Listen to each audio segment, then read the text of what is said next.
Hello बच्चों। तो बेटा आपसे मैंने जैसा वादा किया था कि मैं आपके लिए एक अच्छी बेहतरीन सीरीज़ लेके आने वाला था, और पिछला वीडियो मैंने उसी पर बताया था कि हम हेलो एल्केन में क्या क्या पढ़ने वाले हैं।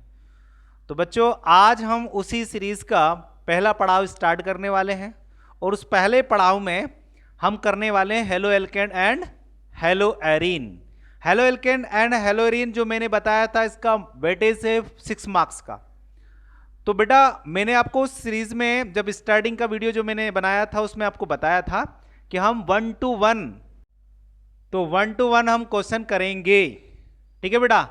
तो आपको एक बात मैं और बता देता हूं, प्लीज रिक्वेस्ट है, अगर आप मेरी ये सीरीज अटेंड कर रहे हो तो कंटिन्यू वीडियो को देखते रहना, क्योंकि एक चीज़ें छूटी तो दूसरी चीज़ फिर क्लियर नहीं समझ में आएगी। ओके बेटा।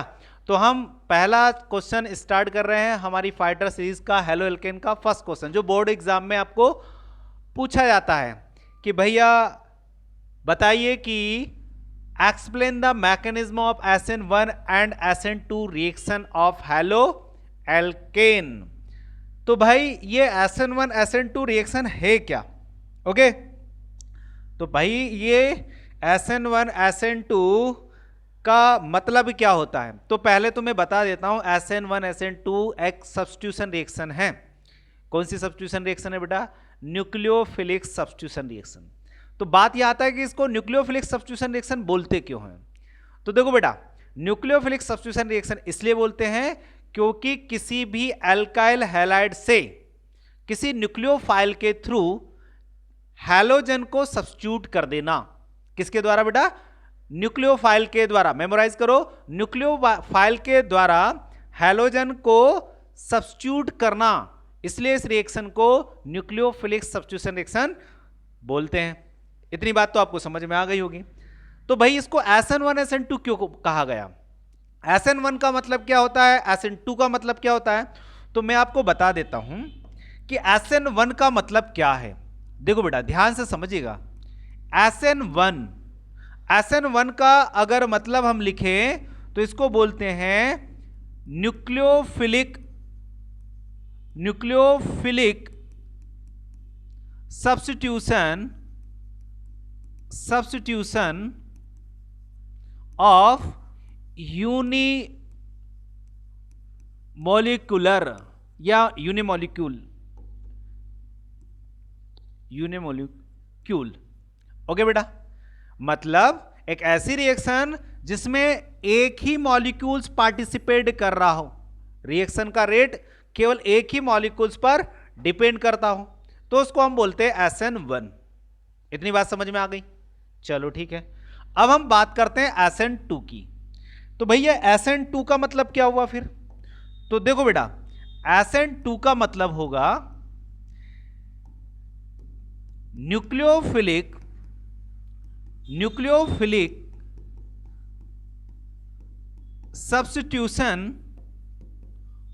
Substitution of biomolecules, sorry bio नहीं, बायोमोलिक्यूल्स, बायो नहीं होता है, बायोमोलिक्यूल्स। बायो थोड़ी नहीं पढ़ रहे अपन, केमिस्ट्री पढ़ रहे हैं, तो बायोमोलिक्यूल्स लिखेंगे। बायोमोलिक्यूल्स, बाय का मतलब होता है 2 मॉलिक्यूल्स, मतलब यहां पर 1 मॉलिक्यूल्स, यूनि का मतलब यहां पर 2 मॉलिक्यूल, मतलब एक ऐसी रिएक्शन जिसमें न्यूक्लियोफिलिक सब्स्टिट्यूशन 2 मॉलिक्यूल्स पर डिपेंड कर रहे हो, मतलब रिएक्शन का जो रेट है वो 2 मॉलिक्यूल्स पर डिपेंड कर रहा होगा, इसलिए हम इसको बोलेंगे SN2। बात समझ में आ गई बेटा? इतनी बात तो आपको समझ में आ गई होगी कि SN1 क्या होता है, SN2 क्या होता है। दूसरा मैंने आपको बता ही दिया कि भैया SN1 में क्या होगा और SN2 में क्या होगा, ये मैं आपको मैकेनिज्म के थ्रू समझाने वाला हूं। तो स्टार्ट करते हैं, क्योंकि मैकेनिज्म पूछी गई है, तो पहला स्टार्ट करते हैं हम फर्स्ट SN1 मैकेनिज्म। ध्यान से समझना बेटा, मोस्ट इंपॉर्टेंट है, इसको आप हल्के में नहीं लेना। SN1 SN2 आपको बोर्ड एग्जाम में देखने को मिल सकती है बेटा, ऐसा मेरा विश्वास कहता है। ठीक है, तो हम SN1 की बात कर रहे हैं। तो भाई पहले तो मैं आपको बता देता हूं SN1 2 स्टेप में कंप्लीट होगी। SN1 2 step, okay, completed. तो भाई ये 2 स्टेप में कैसे होगी? तो मैं आपको एक बात और बता दूं इससे पहले कि भैया ये SN1 रिएक्शन का जो रिएक्टिविटी ऑर्डर है ना, वो 3 डिग्री में बड़े आसान से हो जाता है। थोड़ा डिफिकल्ट होता है 2 डिग्री में, और डिफिकल्ट हो जाता है 1 डिग्री में। इसका मतलब इसका रिएक्टिविटी ऑर्डर 3 डिग्री में इजीली हो जाता है भाई। तो हम 3 डिग्री को ही ले लेते हैं। तो हम 3 डिग्री एल्काइल हैलाइड का इस्तेमाल करते हैं। कौन सी? 3 डिग्री एल्काइल हैलाइड का यूज करते हैं। तो अब हम क्या करते हैं, मैंने क्या करा, एक 3 डिग्री एल्काइल हैलाइड ले लिया। क्या ले लिया बेटा? 3 डिग्री एल्काइल हैलाइड ले लिया, ये। ओके बेटा। तो भैया ये 2 स्टेप में कैसे रिएक्शन करेगा? तो मैं क्या करता हूं, मैं बोल देता हूं कि जो पहली स्टेप होगी, फर्स्ट स्टेप, उसमें ये एल्काइल हैलाइड क्या करेगा? Formation of carbon cation. मतलब कि ये कहना चाह रहा है कि भैया जो एल्काइल हैलाइड है फर्स्ट स्टेप में, ये कार्बन केटायन बनाएगा। पहले कार्बन केटायन बनाएगा। तो भैया कार्बन केटायन कैसे बनाएगा, इसको भी अपन देख लेते हैं।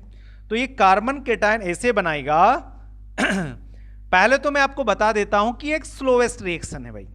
कैसी रिएक्शन है ये? स्लोवेस्ट रिएक्शन है। स्लो रिएक्शन होगी। कैसे स्लो होगी भैया? ये जो बॉन्ड बना ना कार्बन और ब्रोमीन का, ये दोनों के पार्टनरशिप से बना है। पार्टनरशिप इन द सेंस कि भैया इसका एक इलेक्ट्रॉन, इसका एक इलेक्ट्रॉन, दोनों के पार्टिसिपेट्स करने के बाद ये बॉन्ड फॉर्मेशन हुआ है। तो क्या करता, कार्बन अपना इलेक्ट्रॉन ले लेगा, ब्रोमीन अपना इलेक्ट्रॉन ले लेगा, मतलब कार्बन ब्रोमीन को भगा देगा। जब कार्बन ब्रोमीन को भगाएगा तो ये जो कार्बन है ना, ये कार्बन किस फॉर्म में चला जाएगा? ये कार्बन केटायन फॉर्म में चला जाएगा। और तीनों एल्काइल ग्रुप, ध्यान से समझना बेटा, तीनों एल्काइल ग्रुप प्लेन में आ जाएंगे। और ये जो कार्बन है, इस कार्बन का फॉर्मेशन केटायन के रूप में हो गया। क्या हो गया बेटा? कार्बन का फॉर्मेशन केटायन के फॉर्म में हो गया। अब यहां एक बात समझने को यह है कि जो कार्बन केटायन बना है, इस कार्बन केटायन में भैया स्टेबिलिटी स्ट्रांग होती है। तो हम बोलेंगे ये मोर स्टेबल होगा, मोर स्टेबल होगा बेटा। तो भैया जो कार्बन केटायन बना है ये हुआ more stable, is a first step reaction. भैया SN1 की ये फर्स्ट स्टेप रिएक्शन कंप्लीट हो गई, समझ में आया? अब हम करते हैं सेकंड स्टेप वाली बात। क्या करेंगे हम? SN1 की सेकंड स्टेप वाली बात। अब इसमें करेंगे क्या भाई? देखो करेंगे क्या भैया, हम सेकंड स्टेप में जब जाएंगे तो यही कार्बन केटायन जो कि मोर स्टेबल है, ये क्या करता है, जब कोई न्यूक्लियोफाइल इसके सामने आता है, अरे भाई ये न्यूक्लियोफाइल कौन है? ये न्यूक्लियोफाइल एक ऐसा होता है जो कि नेगेटिव होता है। अब ये नेगेटिव क्या है कि कार्बन क्या है, पहले से केटायन है, और कार्बन केटायन है, और वो कार्बन किसी नेगेटिव को देखता है ना तो अपनी तरफ इसको खींचता है। तो भैया जैसे ये कार्बन केटायन के सामने न्यूक्लियोफाइल आया तो उसको उसने अटैच कर लिया। तो मतलब ये कौन सी स्टेप हुई? ये सेकंड स्टेप हुई। तो सेकंड स्टेप में हुआ क्या? Attacking by nucleophile.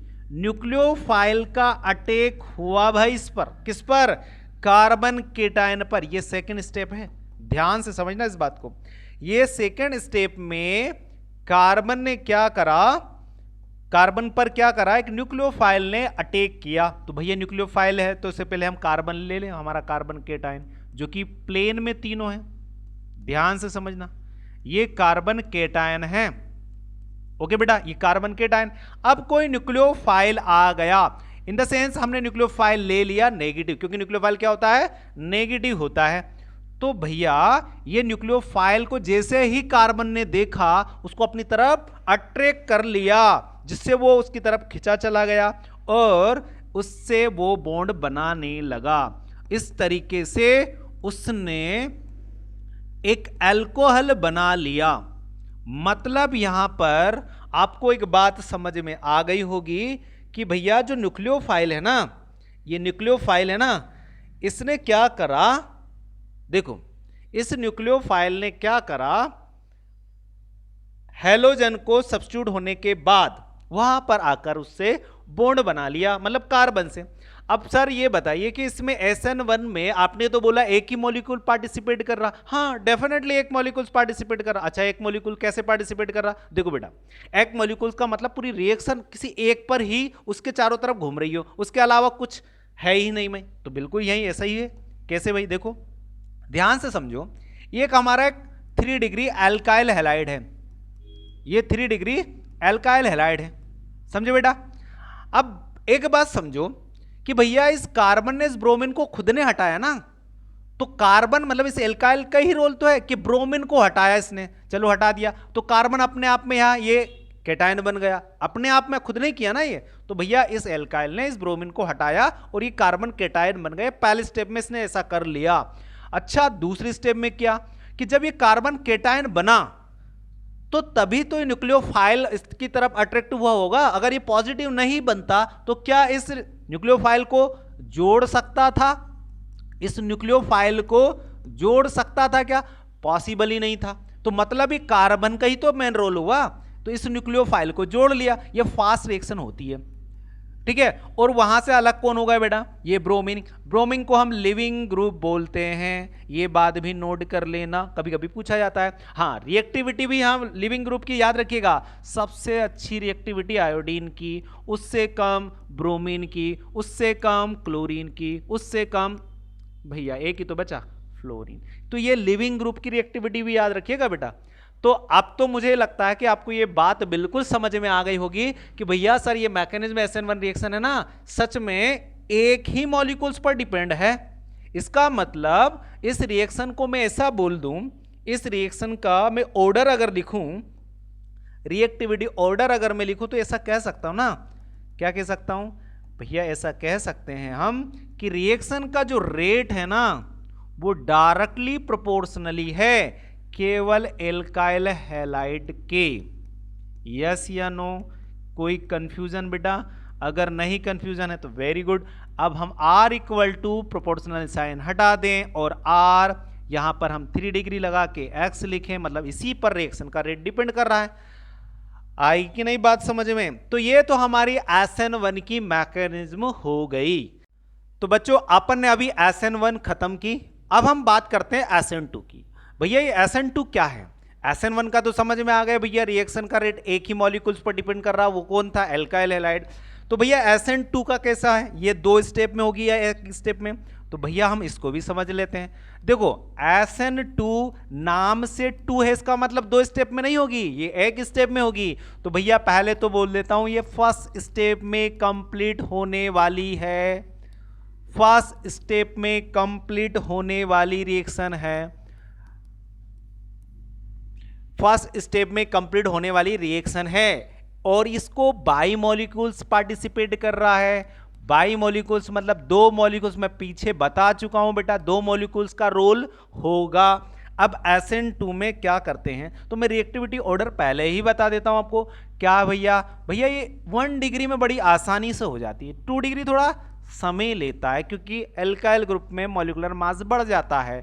तो भैया यहाँ पर 1 डिग्री 2 डिग्री और फिर 3 डिग्री थोड़ा डिफिकल्ट टाइम पर आ जाती है। अरे क्यों नहीं होती है 3 डिग्री में, ये भी तो अपन देखने वाले हैं ना। तो बस आप ये रिएक्टिविटी को हम आगे बताने वाले कि क्यों 3 डिग्री में नहीं हो पाती है, या 1 डिग्री में इतना आसान क्यों होता है, या इसके पहले हम मिथाइल हैलाइड भी ले ले तो वहां पर क्या ऐसा संभव है और उसमें इतना आसानी से हो जाएगा? बिल्कुल, तो अपन उस पर ही बात करने वाले हैं। चलो बेटा, तो भाई SN2 का हम पहले मैकेनिज्म देख लेते हैं। कैसे भैया, हमने ले लिया एक 1 डिग्री, हमने एक 1 डिग्री एल्काइल हैलाइड ले लिया। मैं थोड़ा डिफरेंट हाइड्रोजन बॉन्ड बना देता हूं। मान लो ये एक हाइड्रोजन है, एक हाइड्रोजन ये है और एक हाइड्रोजन ये, और यहां पर हम क्लोरीन लगा दें तो एक 1 डिग्री हमारे पास एक एल्काइल हैलाइड है। बात समझे बेटा,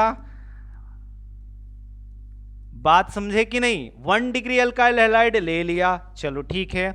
अब देखो ये 1 डिग्री ले लिया तो क्या करें भाई, यहां पर पहले से ऑलरेडी हमने कहा कि एक न्यूक्लियोफाइल बैठा है, ये एक न्यूक्लियोफाइल नेगेटिव है, ये लो हम लिख दें न्यूक्लियोफाइल है, ये न्यूक्लियोफाइल है। ध्यान समझना बेटा, मैं आपको डिफरेंस भी समझाऊंगा कि ये SN1 क्यों है, ये SN2 क्यों है। बिल्कुल आप अब पहले मैकेनिज्म समझ लो। अगर आप मैकेनिज्म समझ लोगे, मैं गारंटी के साथ में बोल रहा हूं SN1 SN2 के जितने भी क्वेश्चन, जितने भी तरीके से क्वेश्चन पूछेंगे, आप डेफिनेटली एग्जाम में उसको करके आओगे। ओके, तो हम क्या करते हैं कि भैया ये 1 डिग्री अल्काइल लिया और एक ये न्यूक्लियोफाइल। तो देखो भाई, एक बात यहां समझो, ये न्यूक्लियोफाइल भी नेगेटिव और ये हैलोजन, इसके पास यहाँ लोन पेयर भी होता है। बिल्कुल हमने मान लिया भाई लोन पेयर है, तो क्या क्या ये OH यहाँ जाकर इसको हटा के जुड़ जाएगा? अरे ऐसे कैसे पॉसिबल है? क्यों नहीं है पॉसिबल? अरे इसलिए पॉसिबल नहीं है कि भैया ये न्यूक्लियोफाइल नेगेटिव, इसके पास ये फ्री इलेक्ट्रॉन है। भाई इलेक्ट्रॉन कैसे होते हैं? नेगेटिव, ये भी नेगेटिव, ये भी नेगेटिव। क्या आमने सामने से आ सकते हैं क्या? बिल्कुल नहीं आ सकते। अरे क्यों नहीं आ सकते? रिपल्सन करेंगे ना भाई, तो यहां से तो यहां नहीं आ सकता। इसका मतलब ये यहां से सामने से तो बॉन्ड नहीं बना सकता। चलो ठीक है, उसके बाद पहला केस तो ये कि सामने से नहीं जाएगा। दूसरा भैया ये है ना, ऐसे कर, इसको हटाने के लिए, मतलब इस हैलोजन को हटाने के लिए भी है ना, न्यूक्लियोफाइल को स्ट्रांग होना पड़ेगा। मतलब अगर हैलोजन एल्काइल ग्रुप में जुड़ा है तो न्यूक्लियोफाइल स्ट्रांग होना चाहिए। कैसा होना चाहिए? स्ट्रांग होना चाहिए। अगर स्ट्रांग नहीं है तो ऐसा काम नहीं कर पाएगा, ना हैलोजन हटेगा कभी। चलो, तो भैया सामने से तो नहीं आ रहा है, तो ये कहां से आएगा? ये न्यूक्लियोफाइल बड़ा चतुर खिलाड़ी है, ये गैप देखेगा, पीछे से आएगा। कहां से आएगा बेटा? ये पीछे से आएगा। भैया आगे से क्यों नहीं आएगा? अरे आगे से क्लोरीन बैठा ना भाई, आगे से क्लोरीन बैठा तो पीछे से आ जाएगा। सर तो यहां पीछे से आ सकता है, तो SN1 में क्यों नहीं आ सकता? अरे SN1 में क्यों नहीं आ सकता, उसके बारे में अपन बताएंगे क्यों वहां नहीं आया था। पहले ये मैकेनिज्म समझो। तो चलो, न्यूक्लियोफाइल बैक से आया भैया, ठीक है, देख लिया हमने, न्यूक्लियोफाइल बैक से आया। तो जैसे जैसे न्यूक्लियोफाइल कार्बन से बॉन्ड बनाना स्टार्ट करता है, ध्यान समझना, यहां पर जैसे जैसे ये न्यूक्लियोफाइल अटैच होने लगा, अटैच कैसे भाई? धीरे धीरे क्या हुआ कि धीरे धीरे भैया जी, मतलब कौन? न्यूक्लियोफाइल यहां से जुड़ना स्टार्ट हुए। ये वैसे वैसे हैलोजन यहां से हटना स्टार्ट हुए। मतलब ना कोई कंप्लीट जुड़ रहा है, ना कंप्लीट कोई जुड़ रहा है, ना कोई कंप्लीट निकल रहा है। तो भैया यहां क्लोरीन भी और न्यूक्लियोफाइल भी दोनों आके अभी पार्शली जुड़े। मतलब जैसे जैसे न्यूक्लियोफाइल ऐड होता है वैसे वैसे हैलोजन सब्स्टिट्यूट होने लगता है। तो भैया इसका मतलब तो यहां पर ये हो गया कि ये जो कंपाउंड बनाना, ये तो भैया ट्रांजिशन हो गया। क्यों? क्योंकि हैलोजन भी नहीं हटा, न्यूक्लियोफाइल भी नहीं जुड़ा, मतलब ये कौन सी स्टेट हो गई? ट्रांजिशन स्टेट हो गई। ध्यान से समझना बेटा, उससे पहले वाले SN1 में कोई ट्रांजिशन स्टेट नहीं थी, लेकिन यहां ट्रांजिशन स्टेट बन गई। ट्रांजिशन का मतलब यहां हैलोजन भी, मतलब न्यूक्लियोफाइल भी कंप्लीट रूप से नहीं जुड़ा, कंप्लीट रूप से यहां पर हैलोजन भी नहीं रिमूव हुआ। तो इसका मतलब यहां ट्रांजिशन स्टेट बन गई। एक समय ऐसा आया, कैसा आया?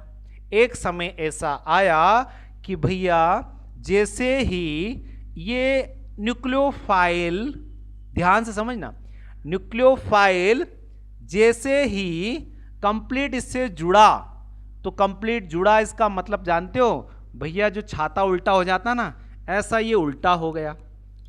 ये छाता जैसा उल्टा होता ना, ये ऐसा उल्टा हो गया। ये जैसे हवा में, जैसे इधर से हवा चलेगी तो छाता उल्टा हो गया। तो ऐसे ही यहां पर जैसे कंप्लीट रूप से न्यूक्लियोफाइल जुड़ा, तो भैया कंप्लीट रूप से न्यूक्लियोफाइल जुड़ा तो ये उल्टे छाता के समान हो जाएगा। और यहां पर हैलोजन जो कि लिविंग ग्रुप है वो रिमूव हो जाएगा। इस तरीके से हमें प्रोडक्ट मिलेगा। आ गई बात समझ में? हाँ सर, अब समझ में तो हमें आ गई, लेकिन सर ये भी तो हमें 2 स्टेप में दिख रही है, तो ये भी 2 स्टेप में होगी ना? नहीं भैया, ये कोई स्टेप नहीं है, ये तो उसका ट्रांजिशन केस है। और ये ट्रांजिशन केस, तो कहने का मतलब ये कहना चाह रहा बेटा कि ये 2 स्टेप में नहीं है। अब ये 2 स्टेप में क्यों नहीं है? देखो भाई, ये ट्रांजिशन स्टेट, ये तो बीच वाली है, इसमें कोई प्रोडक्ट नहीं बना, ये इंटरमीडिएट भी नहीं है, कोई ये प्रोडक्ट नहीं है, क्योंकि यहाँ धीरे धीरे न्यूक्लियोफाइल जुड़ रहा है, धीरे धीरे न्यूक्लियोफाइल के साथ में हैलोजन सब्स्टिट्यूट हो रहा है। तो इसलिए हम इसको सेकंड स्टेप नहीं बोलेंगे, फर्स्ट स्टेप ही रिएक्शन है, बस ट्रांजिशन स्टेट बनती है। ठीक है। हाँ सर, ये बायोमोलिक्यूल्स क्यों बोला भाई? इस रिएक्शन का जो रेट है ना, डायरेक्टली प्रोपोर्शनली है एल्काइल हैलाइड के एंड न्यूक्लियोफाइल के। अरे वाह, तो कैसे हो गया फिर सर? अरे भैया ऐसा हुआ, देखो ध्यान से, भैया न्यूक्लियोफाइल आता नहीं तो हैलोजन सब्स्टिट्यूट होता नहीं। बात समझे कि नहीं भाई? आप अगर ध्यान से देखोगे तो ये हैलोजन कब नहीं हटा या कब हटा? भैया तब हटा जब एक न्यूक्लियोफाइल आया, उससे पहले तो मजे से जुड़ा था, लेकिन उससे स्ट्रॉन्ग भैया जी आ गए, तो जैसे जैसे इन्होंने पीछे से जुड़ने की कोशिश की वैसे वैसे हैलोजन हटा। इसका मतलब न्यूक्लियोफाइल आएगा तो हैलोजन सब्स्टिट्यूट होगा, मतलब न्यूक्लियोफाइल का आना, हैलोजन का सब्स्टिट्यूट करना, ये दोनों मॉलिक्यूल्स का रोल है ना यहाँ। इसका मतलब है कि रिएक्शन एल्काइल हैलाइड पर और न्यूक्लियोफाइल दोनों पर डिपेंड कर रही है। इसका मतलब इसको हम बोलेंगे SN2 रिएक्शन। तो अब तो आपको इसकी मैकेनिज्म क्लियर समझ में आ गई होगी। तो ये हमने SN1 और SN2 दोनों की मैकेनिज्म देखी। अब हम इन दोनों के डिफरेंस देखेंगे। देखो डिफरेंस, आपको अगर ये रिएक्शन समझ में आ गया मैकेनिज्म, तो डिफरेंस बहुत सिंपल है। तो देखो डिफरेंस भी देख लेते हैं इसका अपन। हम इसका डिफरेंस चेक करते हैं। हमने SN1 SN2 में जो जो किया वो डिफरेंस में लिखा। देखो भैया, जो SN1 रिएक्शन है, पहली बात देखो, बेहतरीन तरीके से मैं समझा रहा हूं आपको, बेहतरीन तरीके से आपको समझ में आना चाहिए। अगर आपने मैकेनिज्म समझ ली, डेफिनेटली ये डिफरेंस बिटवीन एग्जाम में बिल्कुल छाप के आओगे आप। ये 3 नंबर में पूछ सकते हैं। ठीक है बेटा, तो आप अगर मैकेनिज्म कर लिया तो ये आप डेफिनेटली इजी कर। देखो आपने अभी पढ़ के आए वही चीजें मैं यहां बता रहा हूं। देखो मैंने क्या बोला था, SN1 2 स्टेप में होती है, बिल्कुल अभी अब आपको पता है 2 स्टेप। ये फर्स्ट स्टेप में कंप्लीट होती है। पहला, यहां पर कार्बन केटायन बनता है, यहां पर कार्बन केटायन नहीं बनता है, यहां तो ट्रांजिशन। और ट्रांजिशन मतलब यहां इंटरमीडिएट नहीं बनता है, यहां तो ट्रांजिशन स्टेट बनता है। जस्ट अभी आपको बताया मैंने। इसका मतलब यह है कि यहां पर आपको ये पॉइंट इजी समझ में आ रहे होंगे अगर आपने मैकेनिज्म समझ ली। तो सेकंड पॉइंट का मतलब कि कार्बन केटायन बनता है SN1 में, और भैया इसमें ट्रांजिशन स्टेट बनती है। चलो ठीक है भैया। थर्ड पॉइंट ये बोलता है कि जब इसमें पहली स्टेप होती है, मतलब केटायन का फॉर्मेशन होता है, तो यहां पर first step is the RDS। ध्यान समझ, RDS है ना, कुछ और नहीं समझना, RDX नहीं, RDS। इसका मतलब होता है रेट डिटरमाइनिंग स्टेप। मतलब भैया इस रिएक्शन का जो रेट है ना, स्पीड, कि कितने समय में ये रिएक्शन हो रही है, वो डिटरमाइन पहली स्टेप में ही होता है। मतलब इस रिएक्शन में रेट डिटर्मिनेशन पहली स्टेप में होता है। यहां पर ऐसा ही नहीं है, ऑलवेज RDS, मतलब क्योंकि एक स्टेप में तो हो रही है रिएक्शन, यहाँ 2 स्टेप में हो रहा है, इसलिए पहली स्टेप पर ही डिपेंड कर रही है ना। इसकी डिटरमाइन वही करेगा कि रिएक्शन का रेट क्या होगा। चलो ठीक है, ये भी समझ में आ गया। भैया फोर्थ पॉइंट बोल रहा है इसमें रीअरेंजमेंट की पॉसिबिलिटी है। बिल्कुल है इसमें, क्योंकि ये 2 स्टेप में और कार्बन केटायन बनता है, तो रीअरेंजमेंट की पॉसिबिलिटी है। लेकिन इसमें नहीं है ना भाई, यहां तो न्यूक्लियोफाइल स्ट्रॉन्ग होना चाहिए, तो वो आएगा और हेलोजन को हटा देगा, तो इसमें रीअरेंजमेंट का कोई रोल नहीं है। फिफ्थ पॉइंट क्या बोलता है, rate of reaction stability of carbon cation. भैया रिएक्शन का रेट डायरेक्टली प्रोपोर्शनल होता है कार्बन की स्टेबिलिटी पे, और 3 डिग्री की स्टेबिलिटी कैसी है, स्ट्रॉन्ग। हाँ, तो इसलिए अपन यहां बोलेंगे कार्बन के केटायन के ऊपर रेट की स्पीड डिपेंड करती है।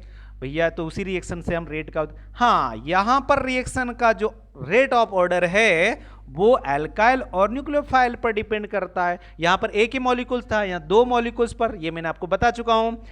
उसके बाद ये वही पॉइंट जो यहां पर है, इसको मैंने ऐसा लिख दिया। ओके बेटा, रिएक्टिविटी ऑर्डर पता होना चाहिए भैया। आर आई, मैंने बोला ना आई सबसे ज्यादा रिएक्टिव होगा, बी आर उससे कम, फिर क्लोरीन से, तो ये रिएक्टिविटी ऑर्डर भी वही होगा। रिएक्टिविटी ऑर्डर में बता चुका हूं। 3 डिग्री में ये इजी हो सकता है, 2 डिग्री में थोड़ा समय लेगा, 1 डिग्री में और समय लेगा, यहां पर 1 डिग्री में ज्यादा आसानी से होगा। अच्छा सर, एक और बात आपने बताई थी इस लेक्चर के समय कि भैया न्यूक्लियोफाइल SN3 में बैक साइड से क्यों नहीं आ सकता, फ्रंट से ही आ रहा था। यहां पर तो आपने बोला सर SN2 में वो बैक साइड से आता है, ऐसा क्यों?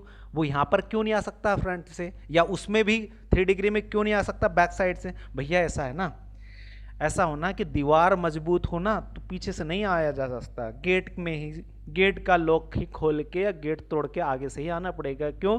क्योंकि अंबुजा सीमेंट जो है ना वो मजबूत दीवार बनाती है। ऐसा ही SN3 का है। देखो भाई, अगर मैं SN3 को पीछे से लाने की कोशिश करूंगा न्यूक्लियोफाइल को, तो कहां से आएगा? देखो ये कार्बन SN3 लिया था ना, तो यहां पर H, यहां पर H, यहां पर H, इस कार्बन पे यहां पर H, यहां पर H, यहां पर H, यहां पर H, यहां पर H, यहां पर, और यहां पर कौन है? ब्रोमीन है। न्यूक्लियोफाइल कहां से आएगा? दीवार मजबूत होगी ना, इधर से जगह ही नहीं आने की।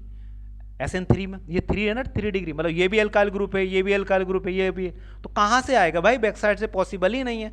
और 1 डिग्री में क्या हो रहा था भाई? एक CH3 यही तो था, बाकी तो देखो ना एक एक एज था, तो वो तो गैप दिखा ना, वो यहां से घुस सकता है, यहां से घुस सकता है, इसलिए वो बैक साइड से आ सकता है। तो 1 डिग्री में इजिली वो बैक साइड से आ सकता है, 3 डिग्री में नहीं आ सकता ना, क्योंकि कार्बन का अरेंजमेंट ही ऐसा होता ना कि पीछे से भैया सील्ड होता है, पीछे से नहीं आ सकते, आपको आगे से ही आना पड़ेगा। तो आगे से कब आएगा? जब कार्बन खुद कैटायन बनाएगा। ओके बेटा, तो आई होप कि आपको मेरी ये SN1 SN2 reaction with mechanism clearly समझ में आई होगी और इसके डिफरेंट समझ में आए होंगे। अगर आपको ये पसंद आया तो वीडियो को जरूर लाइक कर लेना और अपने दोस्तों को जरूर शेयर करना। Thank you so much.